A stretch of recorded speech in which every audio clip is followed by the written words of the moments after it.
Today, we want to say welcome to the Dennis Year Effect podcast, where business leaders, entrepreneurs, and visionary share the blueprint and they break through. I'm your host, James Dennis here, and every week we dive in with different business owners to have the conversation about business. And really, this is your front row to the playbook. So let's get into it. Okay, let's go. Today, we have a very special guest. And why am I smiling as I say I have the very special guest?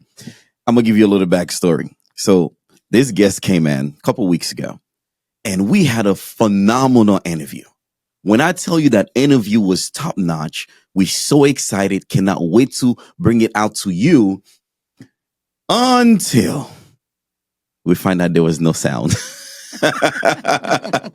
So we managed to get our special guest back, and it's great to have her. And we are very excited to unpack some of the things that's happening for you.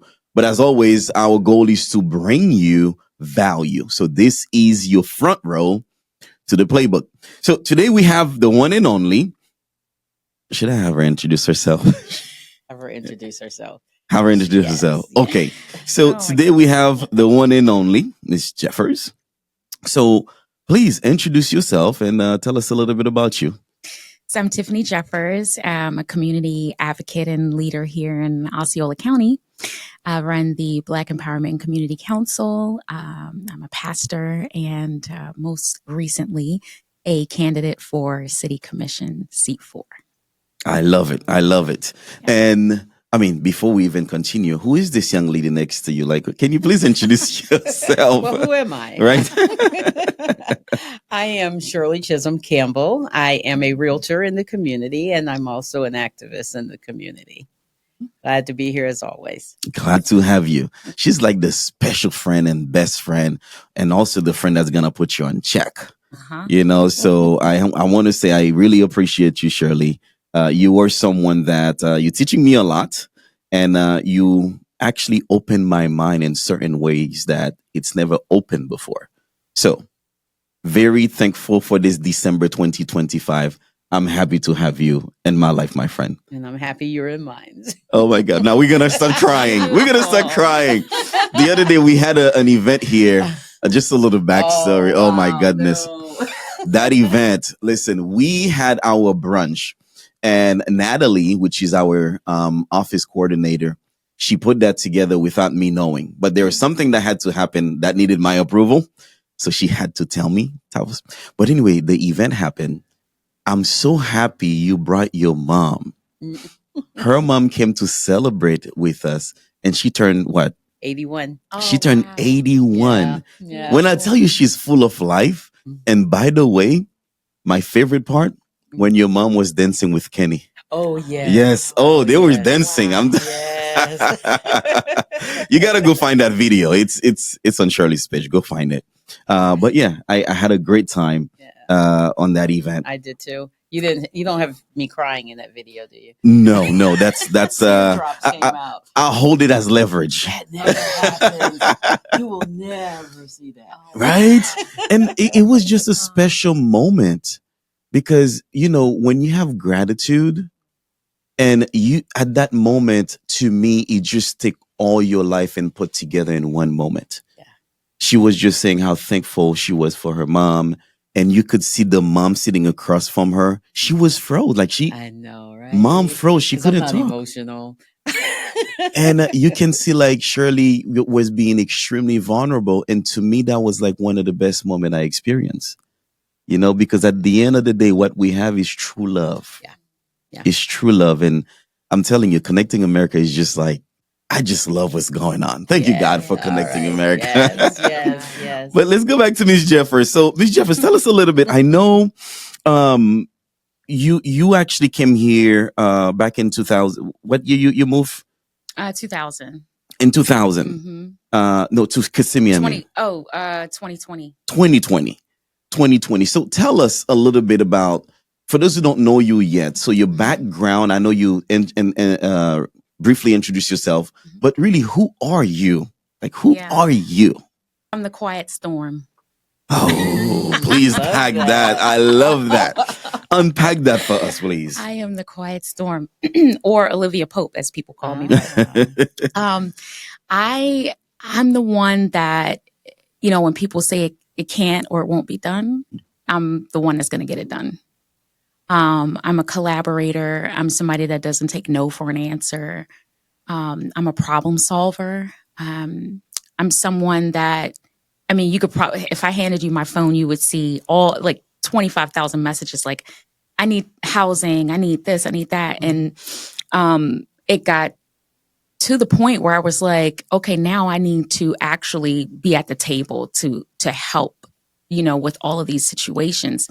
And so I think when people, see me, they say, oh, she's this cute little short girl, whatever, and she's quiet, but and they have no idea. That's until you get to know me, or you cross me and then you find out. Okay. Because I'm from the hood. You're like, okay, I'm from the hood. The hood is still in there somewhere. I know I come off polished, or mess with some, stop my people in my community from thriving, then we have a problem. Hold resources back, or, programs that can help our community, then I have a problem. Because one thing I see about you, and when you came in earlier, I said, you know what? If one thing I can say about you is you know how to get in front of people. Yeah. Every time I open my social media, you are in my news feed. So tell us some of the things that's going on right now that you are part of, and people should know about what's going on in our community right now in Kissimmee. Yeah, so of course I'm working on affordable housing, a project that I've been working on for a couple of years. And I'm very excited that it's moving forward. And so I think, people are going to find out that I'm not waiting for a position to make things happen. I am very capable of going where I need to go to get what I need to get. And I am also, a chameleon in a sort of way, like I can be who people need me to be to get what needs to get done. And I think that just comes from my eclectic background. Like I said, I grew up in the projects. And so I have the grit, I have the grind, I have the hustle. But then I went to an art school. So I learned how to be refined. I was Miss Maryland Talented Teen. So, I took etiquette classes and things like that. So, I come off very polished. I'm used to being around people who are affluent, and I'm used to asking them for money. Gotcha. And so I'm a fundraiser. I'm a pastor. And so I know how to put that hat on and provide counseling and spiritual advice and things like that. And then I'm a mom. So I know how to care for people. I'm an empath. I feel the needs of people, and I want to do things to help. I'm a wife, so I know, how to allow myself to be led. People are scared of the word, be subject. I love being subject to my husband. He's a good man, and so I know how to lead, but also to be led. I like how you unpack it. And, if you are representing me and you are leading my community, I need to know that you can relate. And because of your background, being a mother, being involved in the community and being a pastor, I see that it's not just you wearing different hats when it's needed. It become part of you, maybe based on your upbringing, what you've been exposed to. So I really like how you unpack that. I don't know if you have any follow-up questions. I love the way you unpack it as well, because you're showing, the different aspects of life that we all deal with. We all deal with that motherhood. Trying to, take care of your family, but at the same time, you care about the community. So that's important. It is very good. Because when someone is running, and this is me, one of the things I look at when someone is rather running for a leadership position or for something major, what do you have to lose? That's one of the first things I look at. Right. So if you're a family man, a family woman, you have kids, then I just make the assumption that you will be vulnerable to carry your family's name. So you'll be very careful, or you should be very careful how you represent yourself and represent the community you're leading. Now, you work in ministries, nonprofit, and communication. How have those roles actually shaped your leadership and the way you're going to be approaching your seat? About the communication piece, it's being able to properly relay the needs of the people, and be their voice. And so many in our community have trusted me with that. And so, I hold that dear to my heart. And, I'm very careful with, what I say, how I say it, where I show up, because I want to, always be authentic, because I represent, myself, and I represent God, but also I represent my people. And, people kind of tease me. They say, "Oh, Tiffany, you're always dressed up. You're always, and I say, I want to represent the best of our people. Yes. Right. And when I show up, I want people to know that I'm serious, and that when I speak, it's because it's important, and so I want people to be able to trust me with that. It's very good. I like that. Yeah. I really like that. Because, you have to be trustworthy. You have to be trustworthy. And I'll segue to this other question, which we briefly had a conversation about it. And maybe you can elaborate, which is one of the questions I have ready for you. Affordable housing is a major issue. Yeah. And what concrete step have you taken as a commissioner to increase affordable housing and prevent the displacement of long-time residents? Yeah. So without giving away too much, because the project is in the works. Of course. I know I asked you the same question last time. But yeah. Yes. And last time it wasn't as far as it was. I know. It's just pretty cool. Very, very cool. Yeah. So within a matter of weeks, and that's what I want to show people, like it doesn't take years and years and years. Those are excuses. We have the ability to create affordable housing that is actually affordable, and we can do it in a dignified way, because we have people who are interested in investing in those projects. We have developers who are interested in making sure that happens, and we need to have a commission that is interested in making sure that happens. And I'm also running because I need to have a seat to be able to ensure that it happens. And so the project that I'm working on, multi-faceted affordable housing project that will shift Osceola County. And I'm very excited that I've got some green lights, and we're going to move that forward. Green lights are great. Yeah. Green lights are great. Yeah. See, you're making steps already. And I'm not even in the seat yet. And I think, so when people say, "Oh, she's running for herself," I'm like, you have no clue, but you'll see. You'll find out. That's right. Yeah. No, it's impressive to see. I'm always curious about what's going on in people's mind. And when people say things is one thing, but the action is another. So we can sit here and we talk, or people will give you a nice, lip service. Right. Yeah, right. And then in return, it's like, okay. Need action. Yeah, So I'm happy with some of the stuff that you the way you're exposing yourself, but some of the stuff, some of the vision you have, for the seat you're going to be serving. And also your action show that you're not waiting either. No, I'm not waiting. Oh my gosh. I've had people tell me, "You've only been here for 5 years. You need to wait your turn." And I'm like, excuse me? I am the turn. Okay, let's go. Wait until you're 70. Yeah.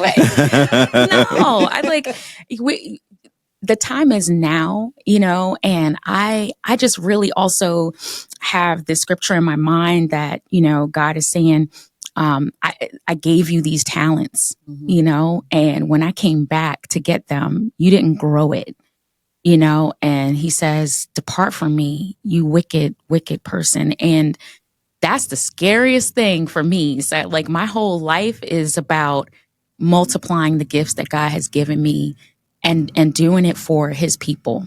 Amen. And I have a tagline on my campaign that says, the results you can see. You know, because I don't do a lot of talking, even though I show up a lot, on the news feeds and things, but I actually get things done. That's good. Speaking of that, within the city of Kissimmee, what do you feel would be the obstacles? And tell me a little bit more about the city of Kissimmee. Yeah. So the city is actually going in a great direction. The current commission, I have a lot of faith in what they're doing. And I know a lot of people like, you should run and just like be against the commission. Why? You should be somebody that can collaborate. Okay. Because it takes 5 of us to, decide on how we're going to navigate the city. I had a talk with someone this week about, where is the city going? Where should the city go? And I think it's such an exciting time of growth. And it's a good opportunity for us to tell the story of Kissimmee, who we are, and what do we want to be, and I'm excited to do that. I'm excited to have the opportunity to work with the other commissioners and build and navigate, budgets. I know a lot of people are feeling it right now. Just their everyday lives are difficult. And so I think that, to be able to use my seat to, again, create more opportunities for people to thrive here. My heart is for our unhoused, and those who don't see themselves having employment. And so I want to work on building that. I want to bring high-paying jobs here, and I'm saying I want to bring, but I'm actually working to make that happen. Tell us a little bit more about the. Yeah. So I'm working on a project that would bring some manufacturing here, and so I'm very excited to push that forward, and also to be able to provide opportunities for our youth to be able to have workforce development opportunities here. That's the way we grow. We have to have high-paying jobs, and we have to have housing to support all of these folks that are moving here and actually can afford them. Yeah.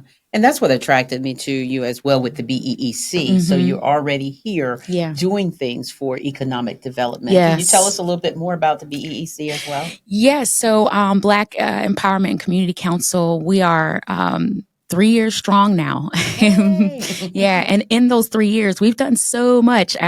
We have worked with the city on events, ensuring that when they have events like Martin Luther King and Juneteenth, that they look and feel authentic to our community.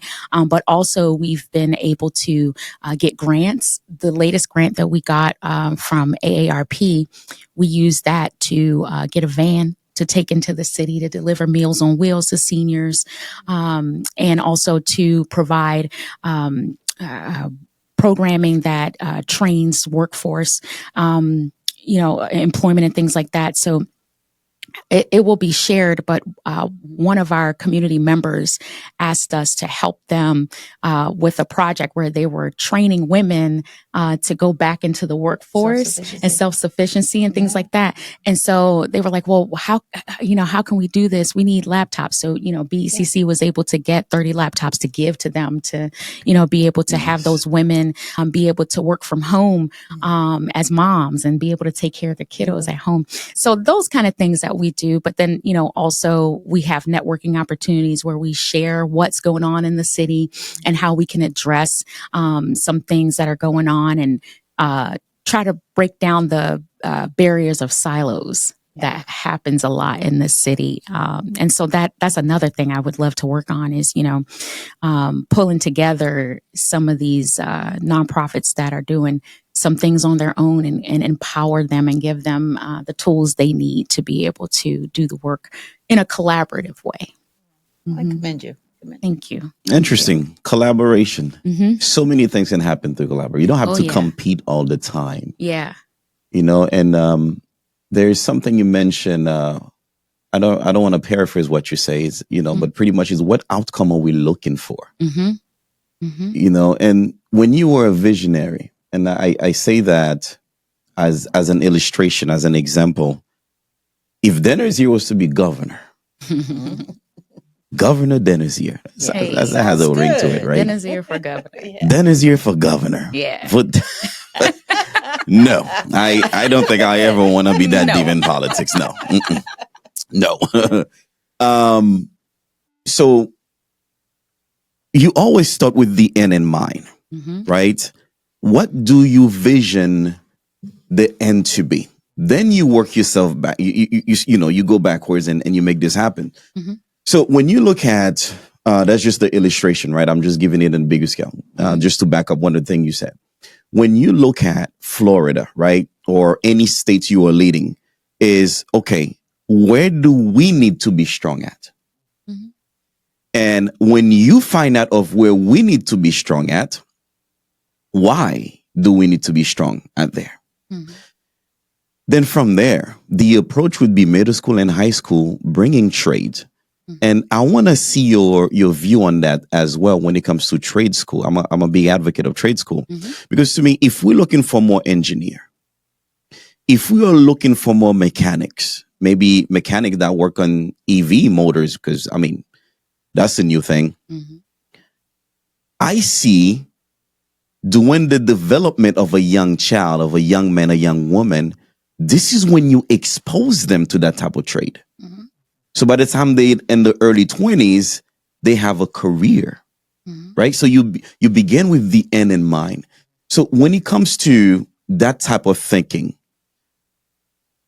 do you think that bringing what we're going to be bringing into Kissimmee, how do you see it really evolve so our young children or young kids can actually have a trade? FTC.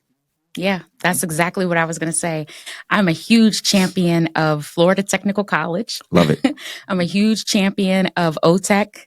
It is even more important now that we are in the age of AI that we teach our children to work with their hands, because those jobs never go away. Yes. You're always going to need somebody to fix the air conditioning. A robot can't do that. You're always going to need somebody to, like you said, build motors or, be a nurse or, things like that. And so those opportunities should be lifted up. The way that college is now, we're in the United States, I feel it needs to be rethought, like the way we spend money to get a degree that we don't even really use. Elaborate on that, because I have very strong views when it comes to the school system, and I love this country, but there's always room for improvement. But elaborate a little bit on that. Yeah, I'm curious. Yeah. So, it's very much a part of my story that, I attended Morgan State University. I wanted to be a world-class opera singer. I was getting, you think you can sing better than me? I know I can. No hesitation at all. Yeah, I know I can. By the way, I do not know how to sing. I'm sorry. No, but I experienced my mother going through, cancer at the time. And it was devastating for me because I was like, I'm not going to graduate. I'm not going to, I was so, bent on having this degree because, again, I grew up, neither of my parents graduated from college. They just couldn't afford to go. And so I was like, I'm going to be the first college graduate, And so I felt like at that time my dreams were crushed, But it turns out that, through being an entrepreneur, very successful, running a nonprofit, very successful, still teaching myself opera and training and things like that, it showed me a lot when my girls were like, Mom, I'm not interested in going to college. I want to get a certificate in cybersecurity, and my husband, same thing. My husband worked for the federal government in cybersecurity. and making a good amount of money, So there are so many opportunities that we should be looking at certifying these kids to do trades and giving them the opportunity to dream. Yeah. And become what they are destined to be. And you'd be surprised, like a lot of kids, they already know who they're going to be. Mm-hmm. Like the Bible says, I knew you before you were even knitted in your mother's womb.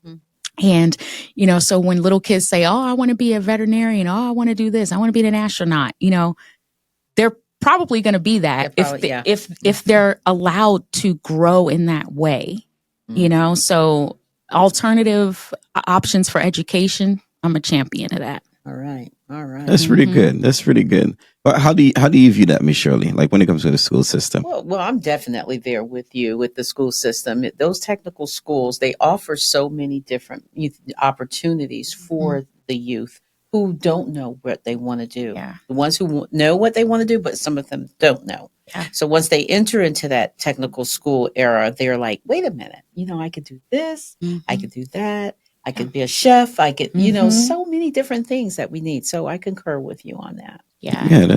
And other countries are teaching their kids engineering and other trades at like 1 and 2 years old. They're weaving baskets and it's like we are so far behind. Oh my God. I was gonna go there. And okay. I'm watching a few videos on that, and they're just, giving you comparing what's going on in China's children compared to the children in America.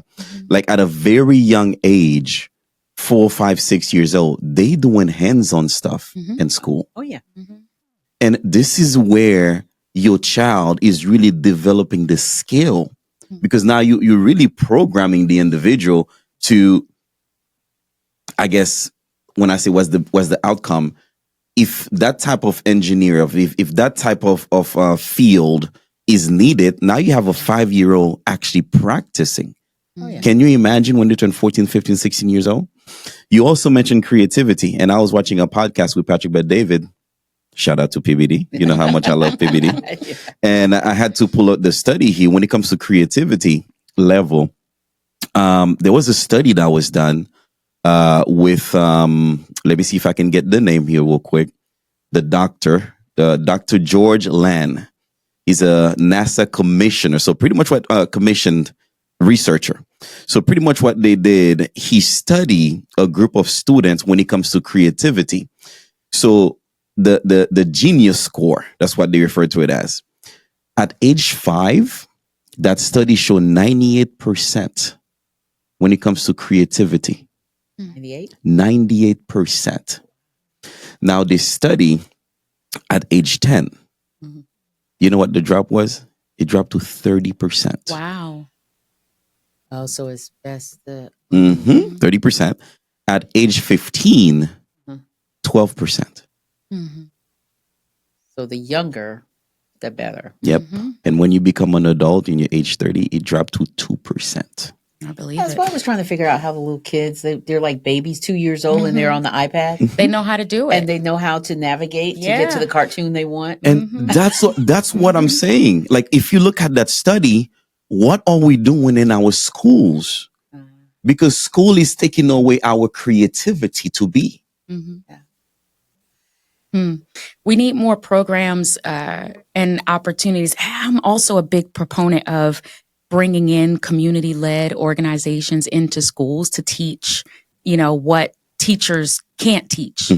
And so, for instance, my husband and I were working in Poinciana High School, and they said, we got some kids that are, in truancy, and they're getting suspended every day, and they're just not doing well. And so we said, give us those kids. Give us kids. And so we would meet with them twice a week. It grew from like 10 students to like something like 60 students. Wow.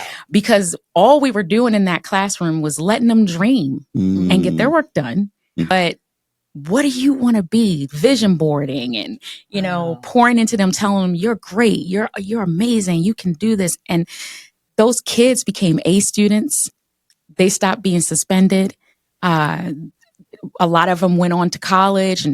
And so, we're really, really thinking about like, okay, how can we do something like this everywhere and as young as possible? Imagine letting kids have a break in the day where they only dream and are given access to careers and different things that they can do and see people that look like them that are doing those things so that they can say, oh, I can be that, That's actually pretty amazing. Can I be a student again? I'm saying I would love it. I would love it. In fact, that's how I was introduced to opera. In elementary school, we had this organization called Brown Memorial, and basically it was because I was a show off in elementary school.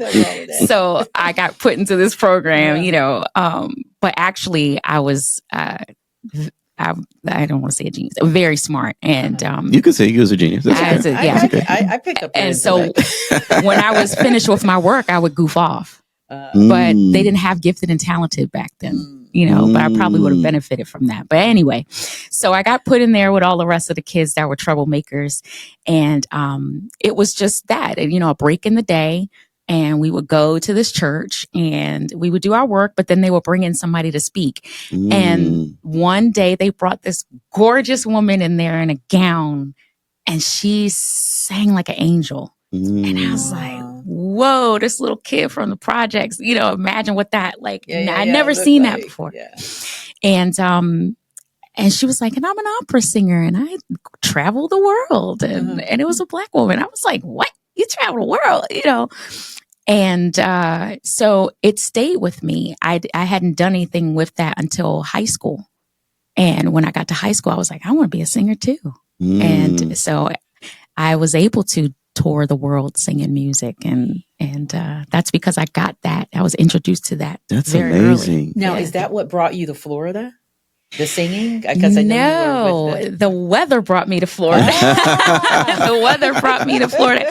Even more specifically, Kissimmee brought me to Florida. When my husband and I got married 21 years ago, we got one of those, how you $99 and you could stay at a, resort trap. Until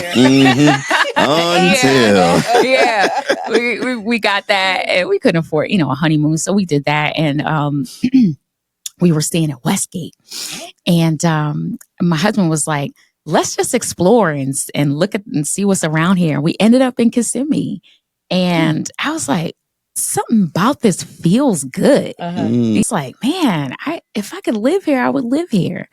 And it manifested. Interesting. And so when the federal government went totally remote, my husband was like, well, let's move to Kissimmee. And that's what we did.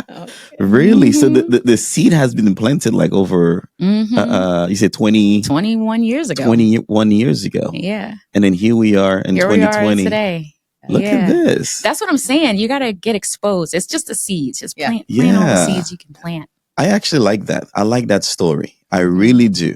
Because it's like, you didn't just show up here in 2020. Yeah, no, it was. You showed up here like it was definitely in the works. And you mentioned something about exposure, and to young children. You are an opera singer today because of what you was exposed to. And if you think about it, what is it our kids are being exposed to right now? Like let me put it into perspective for you, right? I'll put it into perspective. I have kids. I have the moral authority to speak. And they're in school. So let me put it in picture for you. You have teachers, which I love our teachers because our teachers shapes the tomorrows of our children. Absolutely. And we have those important roles that are underpaid. They are stressed. They're going through financial issues. They're going through relationship issues. They're going through all kind of issues you can think about. And they still have to pour to our children. So when I said, what is it our children being exposed to? I don't care how strong of a man or a woman you are. You're only human. So if when your kids go to school, they are exposed to that teacher, positive energy or negative energy for the whole day. 4 walls. We taught to, hey, stay to your seat. Stop talking. Now you wonder why our level of creativity go down as we go. Okay. Yeah. Right? So you looking at it in this perspective, it's like when you get to experience to, even though you were a bad child, that's what they would categorize it as, I was a because bad child. you know you was in trouble because you're done with your work and hey, listen, it's boring, and you end up with that exposure, and today it affects your life. Yeah. And you mentioned the kids you took in, where he started with 10 kids and he goes to 60 kids, and you just allow them to dream. You know how powerful that is? Very powerful. Very powerful. So it's like, okay, I want to be part of that. Yeah. And by the way, whenever you bring the kids out, if you want me to go speak to them, more than happy. Absolutely. I went to 2 high schools to speak about finance. Just to go back to my main question, what are the kids being exposed to? So I went to this high school in Cocoa. I spent the whole day teaching about financial literacy. You remember that, right? And when I tell you, those kids are so hungry to be exposed to something different. Yeah. I went to Haines City High School. I did the same thing. So I believe it should be mandatory for kids to be exposed to different career opportunities as early as possible. Yeah. And to hear a different voice outside of their mom, the teacher, to hear a voice like yours, a voice like yours, just to start dreaming again, because the level of creativity, we just become robot at this point. And then we've been molded to make it through college. And by the time we graduate, we're so excited. We have our diploma, we have our high school diploma, we have our college degree, and then we hit the real world. You're like, yes, I'm ready. And like, oh. Yeah. Now I got to pay for that degree. And Yeah. I met this lady, $82,000 in student loan. She ended up working in a daycare. Single mother. So when it comes to the school system, 14 years ago, I dove into the system. I give you that little part of the story, and then I'll move on to the next question. I remember I'm going to school. I went to college. I only spent a few semesters, by the way, just a few semesters. For some odd reason, I did not qualify for financial aid, but my income was still the same. But yet, a couple weeks later, I received a $25,000 student loan offer. I'm not qualified for $4,000, but you're giving me $25,000. The moment I realized school was more of a business than education, that part. It's funny you said that. My granddaughter texted me this morning, the same thing. She says they're wanting to give her $11,000 for 4 years. 11,000 for 4 years. What can you really do with that? Nothing. So I said, when I'm finished today, I will sit down and talk to you. Yes. Yes. So and I took that paper. I just threw it in the trash and I never went back to school again. But to continue, to get back to Kissimmee, right? To Kissimmee. I'm sorry, we kind of deviate, but I love conversation like that. So Kissimmee is very diverse and it has many needs. How will you balance the needs of small business owners, renters, immigrant families, and tourism impacted, when they conflict? How would you go about that? Emphasis on immigrants. So, there's a lot that needs to be listened to, I think. And I don't have all the answers, I think the main thing is we don't have forums here. I was just thinking that. Collaboration. We don't have, and I'm not used to that. I say all the time, like, where are the town halls? How could you possibly know what the needs of the city are if you don't even ask them? If you're just doing whatever you want to do, you know? And so I think there needs to be a lot more listening in Kissimmee. There are, I think the figure now is like 1,500 people are moving to Osceola County a week or something like that. And so the needs are constantly changing because people aren't from here. You know, they're moving here. And so taking some time to really listen, get some data, understand what's going on in the needs of our community is important. That's why we have to have community organizations like the NAACP and other organizations that bring the community together so we can say, this is what we're facing. And then have our leaders take that information and shape it through policy and different things like that so that we're addressing the needs of the city. One thing I do a lot is just check on my friends. And, you know, so I had a friend of mine who she owns a small business in downtown and she's being, you know, overwhelmed by fees, you know, red tape and this and that. And, you know, so I'm like, okay, who can I call? Have you talked to your commissioner? Have you talked to, you know, anybody in the coding division, you know, things like that? She said, no, I didn't even know I could do that. You know, so a lot of it too is just like information disseminating to the community that these opportunities are available.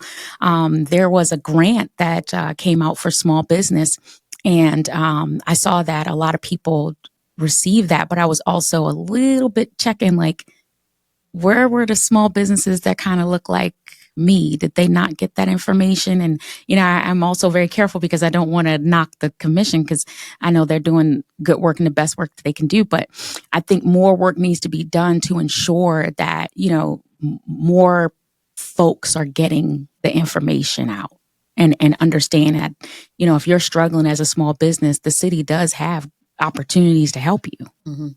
Yeah. But it takes all of us, you know, not just the commission.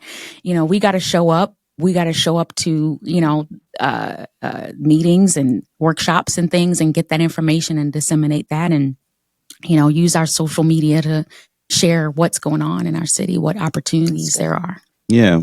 I remember we spoke with Angela, the commissioner, and she mentioned, like, we tackled this subject very briefly, but she mentioned the resources that are available to small businesses or to our community. But when it comes to us, our community, precisely, we're not fully involved, or do we even know of what's going on? So what would you say to someone who's watching this? Like, how can they get more involved to know what's going on in Kissimmee?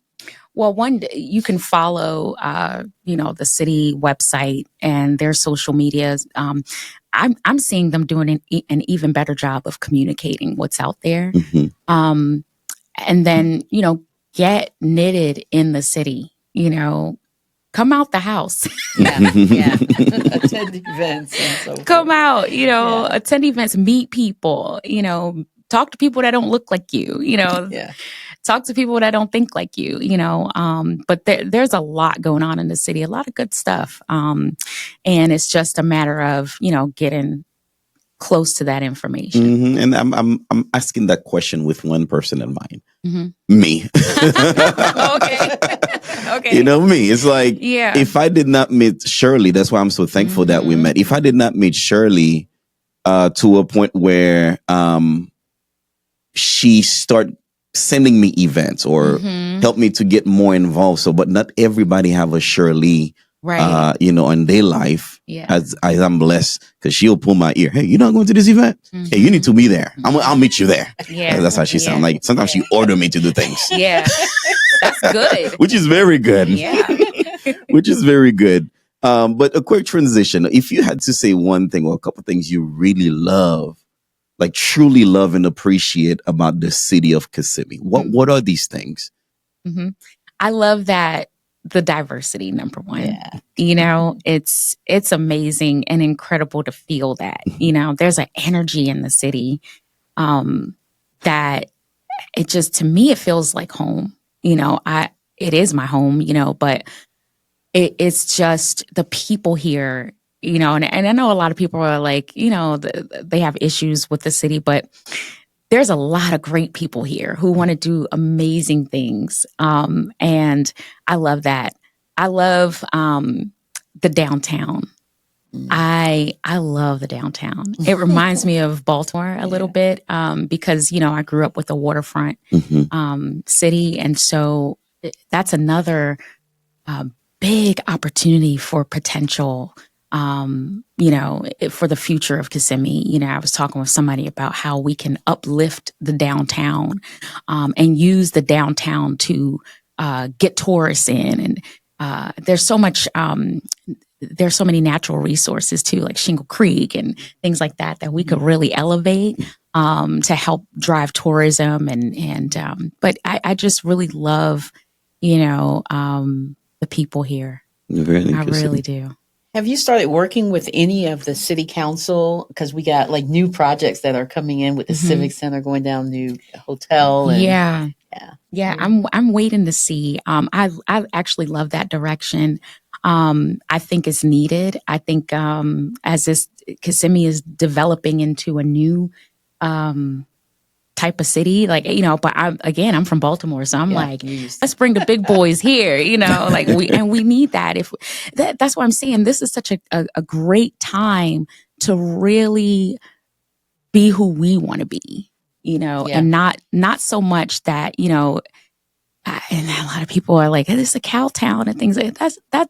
That's fine, but it's changing. It's evolving. It's growing, and I'm excited to see that and hopefully be a part of that. Amen. And do that. But also the flip side of it is that you can't develop around people and their disparity.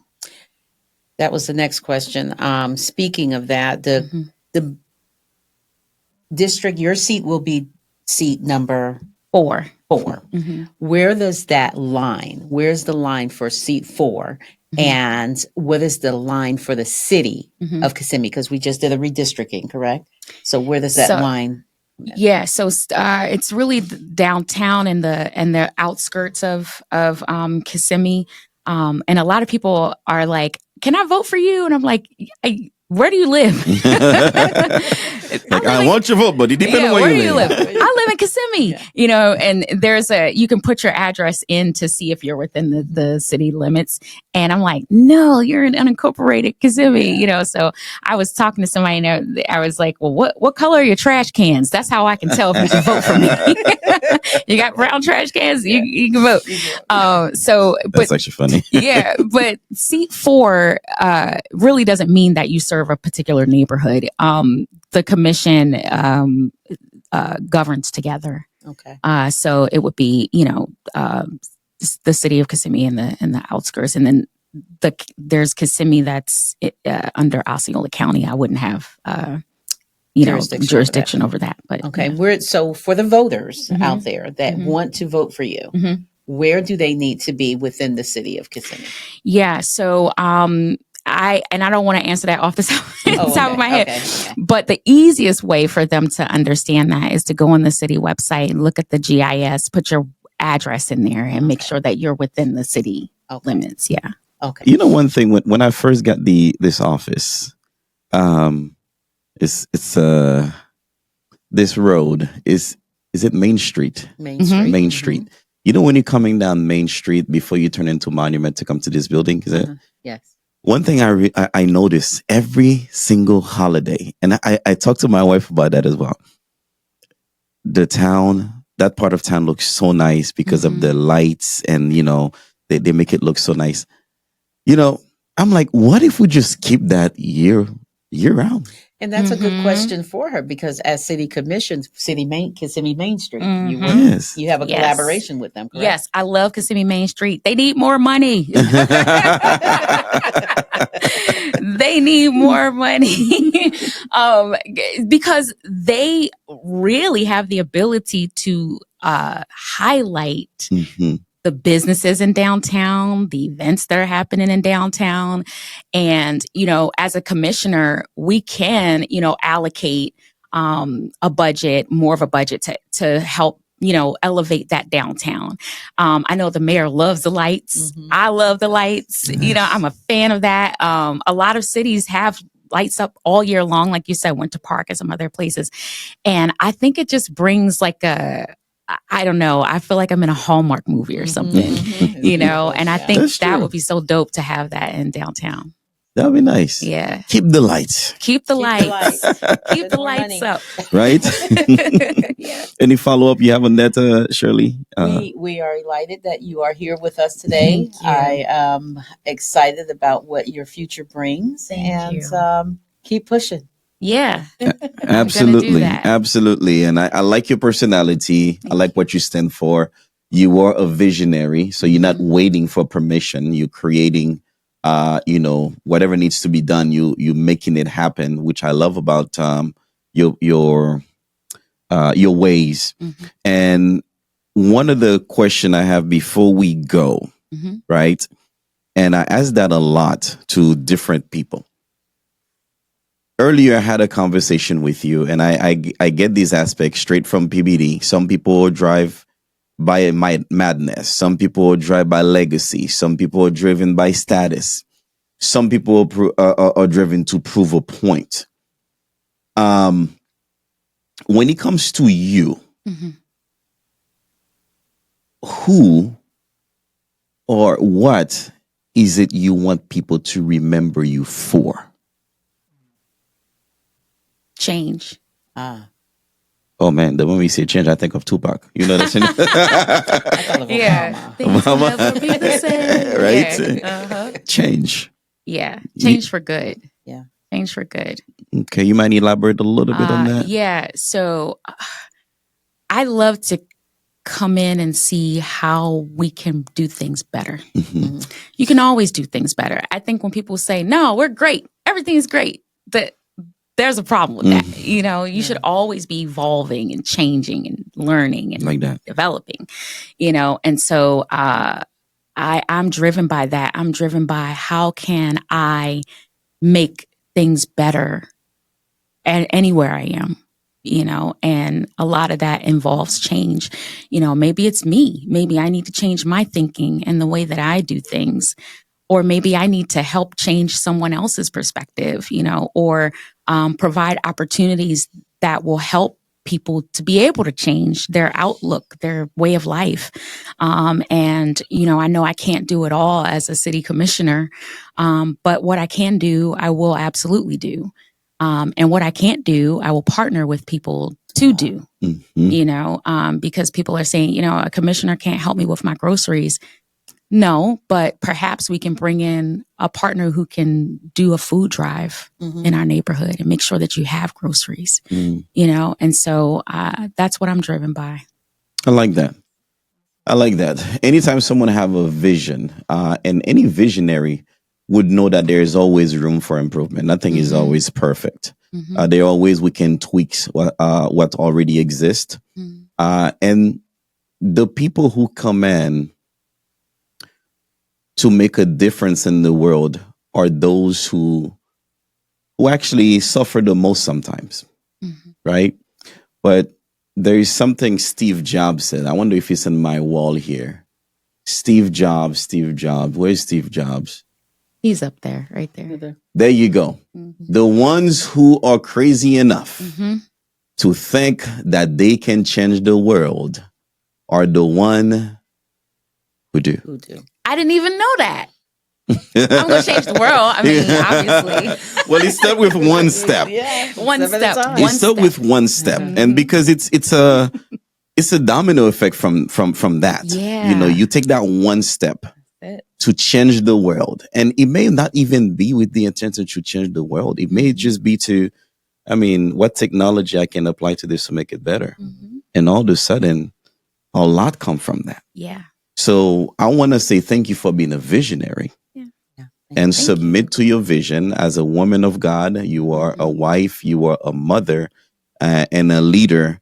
I respect anyone with a vision, and I respect even more someone who's going to put action behind that vision. No matter what the heartache may be, no matter what the speed bumps may be, but you decide to put yourself out there, whether you've been criticized or not. then your mission continue. So I want to say, if and after you get elected, let's go. Right? We would love, should we say when you get elected? When you get elected, we would love to have you to come back. And maybe even before that, if we have to do another episode with you, you're more than welcome to come and pay us a visit. I just want to say thank you. Any final words for the viewers? Yeah, you mentioned struggle, right? And I wanted to say this little thing, that the enemy doesn't know the future, but he knows pattern. Absolutely. And so when you come into this world and you're born and you've got the pattern of David, or you've got the pattern of Moses, or you've got the pattern of Elijah, the enemy is going to try to snuff that out as soon as possible. He doesn't know the future, but he's saying, oh, I know what Elijah did, and I want to stop that. Don't let that stop you.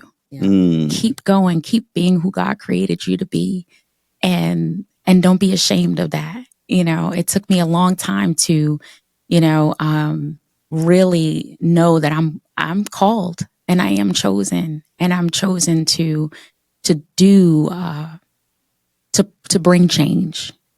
And, I've been told to dim that light, and I've been told, you're not good enough. And I'm in this season where it might be, I told you, it might be a little bit narcissistic to have this mentality, but I am a winner. That's right. And this election does not define me as a winner or a loser. It's a platform for me to be able to continue to promote what God wants to do in the city.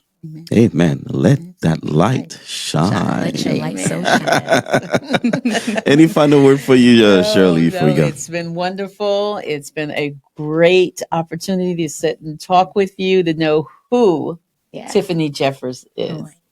Thank you. Welcome. That is amazing. That is amazing. So as always, I hope you find value with this episode, and I look forward to see you in the next one. Until next time, may God bless you.